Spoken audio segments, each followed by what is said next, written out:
Olympics getting started. We'll be talking about that throughout the week. And obviously the Ravens on the field each and every day, including Monday night in downtown and Saturday night downtown with some fireworks and a sparsely attended debut downtown on Monday night. Luke Jones was there for all things purple and all things Joe Flacco and all the infighting, and he will be there for each and every night this week at Camden Yards for Orioles baseball as well. The first place Baltimore Orioles entertaining the first place Texas Rangers, and a very new look we're going to get from the guys in the red, white, and blue coming in from Arlington. Many pickups around Major League Baseball, and obviously for the Orioles, the pickup of Wade Miley and Steve Pearce as well. Luke, we're here to assess it, so welcome in and start assessing. I think better than we could have hoped for given where their minor league system is, but this really is an indictment of the whole program going on over there. Despite being a first-place team, they clearly have some challenges in the trade market. Well, there's no doubt about it, and that's something that shouldn't be surprising. I'm in agreement with you that I think this is about as well as you could have hoped they could have done without completely decimating what's left of their minor league system. I mean, do they have anybody that somebody really would want? I mean, I'm not being a dick, okay? I mean, honestly, like the Yankees dealt for 2 top 5 overall draft picks, right? So, do they have anything that they could have done, even a guy they don't want to deal? Who is their number one guy in this organization that in 2019 and 20 they project him to be in the major league lineup? Well, I mean, Hunter Harvey was that guy, but he just had Tommy John surgery. So, Chance Sisco's someone that, there's questions about his defense as a catcher, but certainly, was in the futures game, is someone who has hit.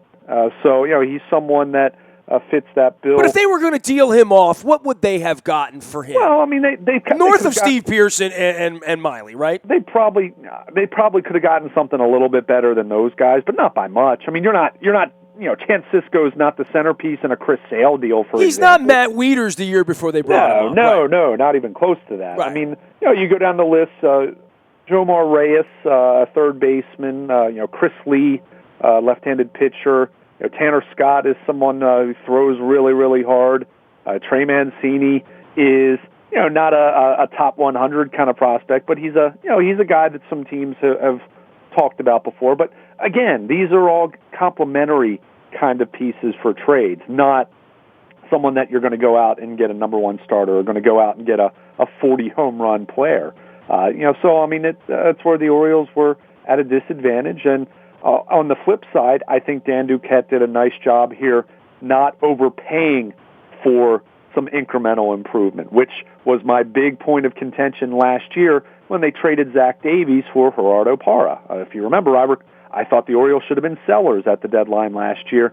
Instead, they sold off a young starting pitcher who has been pretty darn good for the Milwaukee Brewers this year, certainly would be helping this rotation right now, even if he wouldn't be pitching quite as well in the American League as the NL. But I like the fact that they get Wade Miley and Steve Pearce, 2 pieces that I think can certainly help them. I'm not saying that it puts them over the hump and they win a World Series because of those guys by any means, but I think these were good, smaller moves to be made, and they only gave up Ariel Miranda and Jonah Heim, which I'm not saying they weren't guys that had a little bit of promise, but certainly weren't big-time prospects. Heim, good defensive catcher, lots of questions about how his bat would play as he got to higher levels. He was only hitting .216 at Frederick this year. Now, he's 21 years old, so he can still develop with the bat, but defense was his strong point, but still a question as far as how much he could hit, if he could hit enough to be a consistent major leaguer. And we talked about Miranda with the Miley deal. He's a 27-year-old left-hander, decent stuff, but not someone who's shown consistent command to really consider him a legitimate prospect. Maybe the Seattle Mariners turn him into a number 5 starter, but I think we talked about the virtues of having a Wade Miley who's averaged 195, 200 innings over the last 4 years. There's some value there. They got a big league pitcher. Yeah, even if he's very average or slightly below average as far as run prevention goes, the fact that he can give you innings, that's a skill, and that's still something that the Orioles have lacked. We've said this all along. it's one thing if you're going to have a pitcher who pitches to a 4.5, 5 ERA. It's another thing if that pitcher gets knocked out in the second inning because he's given up, 4 or 5 runs right off the bat, and you're out of the game and you've compromised your bullpen.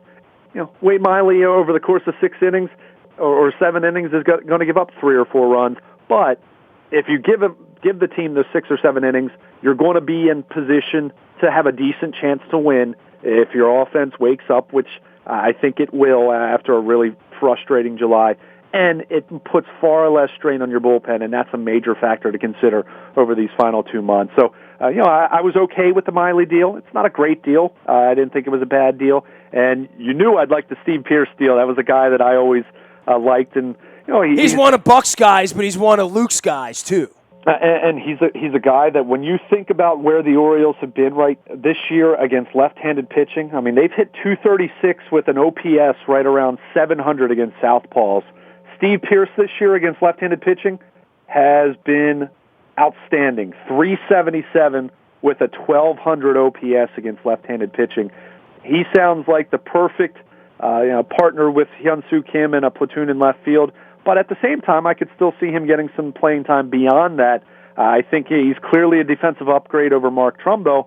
So, perhaps you can slide Trumbo to DH a little bit more. I think it'll be interesting to see how Buck works out at bats for Kim, for Pierce, for Mark Trumbo, and for Pedro Alvarez. But I think with Steve Pearce, I think he's someone I would have brought back in the offseason, quite frankly. They decided not to do it, but I think this is another, not a big move, but I think this is a solid move that can pay some dividends and certainly helps with their versatility. This is a guy who has played first base. We saw him play second base for the Orioles last year. He even started a game at third base this year for the Rays. We know he can play both corner outfield spots. Buck loves having that kind of versatility. And let's remember, when you have a team that's had the pitching problems that the Orioles have had this year with their rotation, it's nice to have versatile players like Steve Pearce, like Orion Flaherty. If you need to go with a shorter bench, having guys like that has a little more value as well. Well, it is kind of amazing. He had his best days, obviously, as an Oriole, and letting him go and fan base and bringing him back. I mean, it has a little B.J. Surhoff quality, except B.J. never got to come back in a pennant race, right? Not a legitimate pennant race anyway. So, for me, you may get the absolute best out of him. He clearly was having a quality year, but there's that, I'm going to call it the Gerardo Parra rule, right? Like, last year, we make that move, and you look at him and you say, well, he hit 320 there. He's at least going to hit 280 or 290 here, right? Well, it doesn't absolutely work that way, and for any of these teams in the deals, whether it was, the John Lester thing 2 years ago will always be sort of the cautionary tale, I think, for any team. But we see this Ranger team coming in. They look like these guys are stacked up. The real question is, what are we expecting out of Wade Miley? Is he going to take the ball 10 starts the rest of the way, 9 starts the rest of the way? What do you really need out of him in those 9 starts? Getting 6 innings? Are we going to get 50, 60 quality innings? What kind of innings? What ERA? How's he going to look on the road? How's the defense going to play behind him? But of all the guys they could have picked up for what they had, I'm going to give Duquette like a B+ for what he had. But I think for the organization, it's a D-. It's an F to be on the trading deadline, and everybody else does better than you do. And I think that's really the concerning part of it. Yeah, and I don't know if I'd say a D- or an F. I mean, not everyone did outstanding work at the trade deadline. I mean, there are some teams, I think a team like the Houston Astros, for example, a team that I thought could have done a little more given their system and didn't really do it. And that's a team trying to overtake the Rangers, and you look at what they did. Boston made some improvements, but they gave up a lot to do it. We talked about the Pomerantz deal, and we've talked about whether he'll hold up, considering he's on a bigger workload in the major leagues than he's ever had in his career. But it's in the case of the Orioles, it is an indictment on the organization that they at least didn't have pieces to potentially make some of these deals, and there were certain guys who never got dealt. Chris and they still might win the World Series, and Wade Miley might start Game 7, and Steve Pearce might hit the game-winning double. I mean, that's possible. I mean, it's happened before. I'm not counting them out. Oh, yeah, no, I'm not even saying it in that context. But you're right in the sense that they don't have enough in their system right now that those were some options. They didn't have the possibility that the Red Sox at least had conversations about Chris Sale. I mean, the Orioles, unless they wanted, I joked with, someone asked me the other day what it would take for the Orioles to get Chris Sale, and seriously speaking, it would be Jonathan Scope, it would be Dylan Bundy, and probably a couple other, Michael Gibbons, and maybe a couple other prospects. I mean, that's what you'd have to give up to get it, to get the conversation started. But I kind of quipped and said the Orioles could give them the Bowie Bay Sox and they wouldn't give them Chris Sale. I mean, that's just the way it works. But it is something that it's frustrating from a standpoint that you can't go out and make a bigger move. But at the same time, as you pointed out, big moves don't doesn't automatically mean you're going to win the World Series either. Yeah, the Rangers won Monday. Let's see how they do on the field this week, right? Right. And I mean, you look at the Rangers. I mean, they certainly upgraded their lineup, but there are questions about their starting pitching once you get behind Hamels, and you assume, and it's a big assumption right now, but they need Yu Darvish to stay healthy, and he's coming back from Tommy John, had a little bit of a shoulder issue after he came back from Tommy John. That landed him on the DL. So we'll see him in the opener of this series, but it's clear they've improved their lineup. There's no doubt about it. They get Carlos Beltran, who even at an old age has put up some big numbers, one of the lone highlights of the Yankees lineup this year. And they get Jonathan LaCroix, who you could argue is the best catcher in the game. That's a huge addition for them. And they picked up another reliever, Jeffress, the closer for Milwaukee. So, they're a team that's positioned themselves well. And you know what? They needed to, because that was a team that, we've talked about the Orioles' struggles. Texas really struggled out of the gate, to start the second half, to the point where Houston has climbed back in that race further and further. And, you look at the Rangers' profile, that lineup, definitely a feared lineup right now, but the big questions do center around their pitching. So, their run differentials right around, they're right around like +9, +10. I mean, that's a team that's outplaying how its run performance should indicate. So, they certainly needed to augment their team, and they had the farm system to do it. So, we'll see how it plays out. All the time, you can point to deals that really work out. You can point to deals that don't work out. But as far as it relates to the Orioles, not so much worried about the Texas Rangers beyond the next 3 days, but you look at what Boston was able to do. Toronto made some interesting acquisitions, including Liriano from Pittsburgh, which he's had a bad season. But I'll say this much: if you're willing to take on the money, which is clearly a big issue for a lot of teams around baseball, that's an interesting kind of high ceiling, high risk, high reward kind of deal that they made that I thought was interesting, even though I know some people have scoffed at that. So, we'll see how it plays out, but certainly it's. But you add Lucroy and Beltran to the lineup this week. I mean, if you see the Rangers on Friday, they're a different team than they are on Tuesday, right? Oh, no doubt about it. I mean, that's a team that did good work for itself. There was lots of talk that they'd have to give up Gallo to get LaCroix. They didn't even have to do that. So they gave up some big prospects. Don't get me wrong, but that was kind of the rumored player that had been talked about, and they ended up holding on to him. So that's going to be a challenge. But it's so fascinating to see which teams do a whole lot, which teams don't do a whole lot, and then you have your sellers like the New York Yankees, who have done really well for themselves. And I'll say this, as predicted, the Yankees, any team in the AL East will be relishing playing them the rest of this year. But you look at where they position themselves, maybe not next year, but after that, they've got a lot of talented young prospects now, and they're going to have a whole lot of money to spend. And keep in mind that 2018 free agent class, Bryce Harper, Manny Machado, and I believe Fernandez from the Marlins, all set to be free agents, then that would be quite the coup if they come away with a couple of those guys. And I don't want to say Machado. By the way, how much money will they have to give Machado, the Orioles, to keep him here? To give, no, right now. You want Machado right now. If you call and say, here's $200 million, do they sneeze at you? I think so. I think 200 sneeze, yeah. I think if he hits the market, talking guy Harper and Machado, you're looking at I would not be surprised if there's a $400 million deal there. I don't know how it'd be structured. Certainly it would have an opt-out, probably have multiple. It's kind of mind-boggling. Let's just take a moment it's and crazy. think about It's $400 totally million. crazy. Just think about that. I'm not guaranteeing that it'd be $400 million, but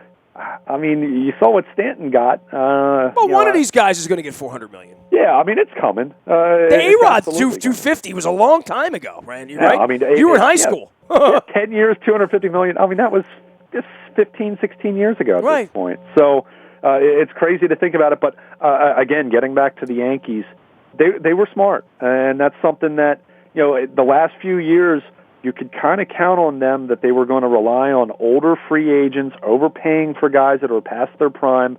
And the Yankees fans will look back on Monday when they're winning again and say, that was really a huge day to pick up 10 prospects and 3 blue chippers and guys that you would think will be in the lineup in 19 or 20, right? I mean, when I think about my childhood as an Oriole fan, the day the Orioles made the move, the McGregor, that deal with the Yankees, the Rudy May deal, the Mike Torre, I still look at that as being moving tectonic plates for what happened the next decade, and the Yankees had that kind of a day on Monday. Yeah, I mean, ultimately, those guys have to prove that they can play. I mean, there have been plenty of times we've talked about big prospects anywhere where it doesn't turn out, but they've gotten enough quality that they put themselves in position to be kind of be what they were in the mid to late 90s in the next few years, and they're going to have a lot of money to spend because those players are cheap. I mean, we've talked about it so much.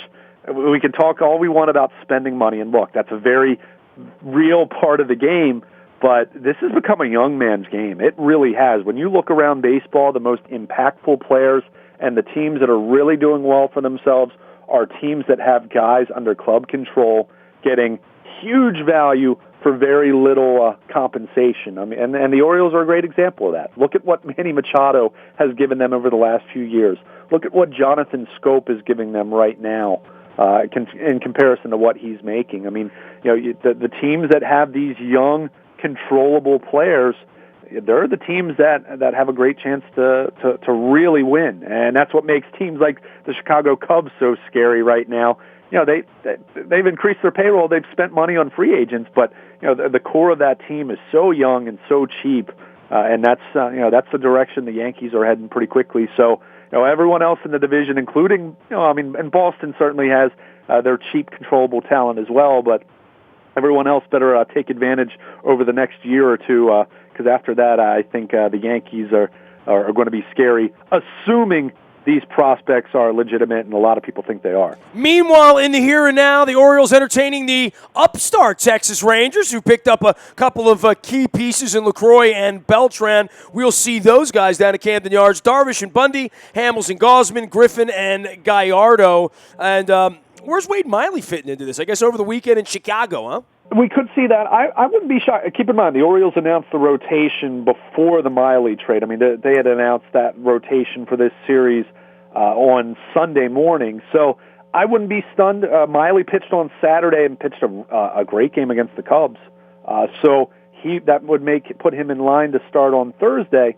So, I don't know if that means they'd bump Gallardo back. We'll find out from Buck Showalter as we get into the series. I'll be back at the ballpark, and certainly follow us on Twitter at WNST. But, if not Thursday, then I would assume we'll see him in Chicago, and we'll see what Wade Miley has to offer. But definitely be good to see Steve Pearce back. Like I said, I think he's a guy who can help them, and a very popular member of that clubhouse, and he's a Buck guy, absolutely. So always exciting when you make a couple moves, even if they're smaller moves, a couple new guys to add to the mix, and see what this team has to offer. But more than anything, bats need to wake up. As I wrote at WNST.net on Monday, you can check out what the numbers were in July. I mean, Chris Davis, everyone's talked about that, but Matt Wieters was just awful, just abysmal in July, and Manny Machado not much better than either of those two.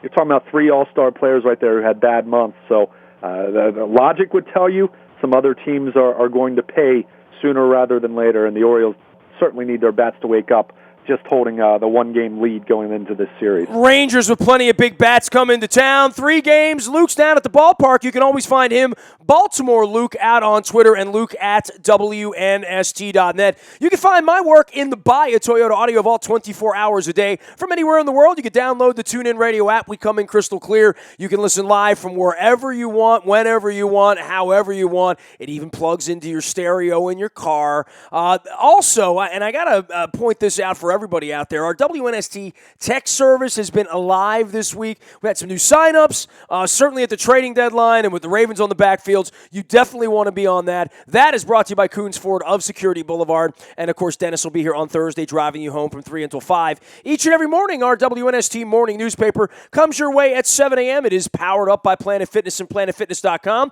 And don't forget, next Tuesday night, we have head coach Brian Billick with us at Greenmount Station in Hampstead. We'll be back up in Carroll County eating crab cakes, drinking beer, talking football with the coach, our coach on behalf of the Living Classrooms Foundation, Brian Billick, Tuesday night at Greenmount Station in Hampstead. We have been streaming live on Facebook Live, so make sure you follow us out on Facebook or follow me personally. That's Nestor J. Aparicio. What the J stands for Joseph, if I can make up something better like Fred G. Sanford. And you can always find me nasty at WNST.net. Facebook, LinkedIn, Twitter, Instagram, Snapchat. We're everywhere you are. We are WNST.net, AM 1570, and WNST Towson, Baltimore. And we never stop talking Baltimore sports.